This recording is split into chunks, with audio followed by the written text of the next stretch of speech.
Thyroid problems వల్ల పిల్లలు కలగడం ఏమైనా కష్టంగా ఉంటుందా? సో ఆడవాళ్ళలో ఎక్కువగా థైరాయిడ్ వల్ల వచ్చే, అది హైపర్ అవ్వచ్చు, హైపో అవ్వచ్చు, వచ్చే ప్రాబ్లమ్స్ ఏంటంటే first thing irregular cycle. Periods అనేవి వీళ్ళకి ఇర్రెగ్యులర్గా ఉంటాయి అనమాట, టైం టు టైం రావు.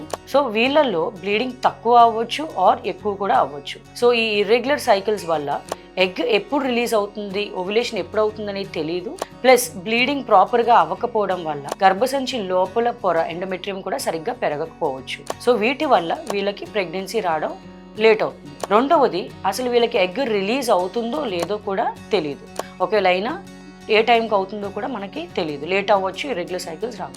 మూడవది, ఒకవేళ ఎగ్ రిలీజ్ అయినా కూడా, అంటే ఓవ్యులేషన్ అయినా కూడా ఎగ్ క్వాలిటీ అనేది ఎఫెక్ట్ అవ్వచ్చు. అలానే ఈ థైరాయిడ్ వల్ల ఓవరీలో సిస్ట్లు కూడా ఫామ్ అయ్యే అవకాశాలు ఉంటాయి. అండ్ లాస్ట్ది ఏంటంటే థైరాయిడ్ కొన్ని ఆటో ఇమ్యూన్ కండిషన్స్ వల్ల కూడా థైరాయిడ్ రావచ్చు. సో ఈ ఆటో ఇమ్యూన్ యాంటీబాడీస్ ఉన్నప్పుడు థైరాయిడ్ ఉన్న పేషెంట్స్లో ఇంప్లాంటేషన్ ఫెయిల్యూర్స్ కూడా అయ్యే అవకాశాలు ఉంటాయి. సో వీటి వల్ల ఆడవాళ్ళల్లో ఇన్ఫర్టిలిటీ ఎక్కువగా ఉండొచ్చు.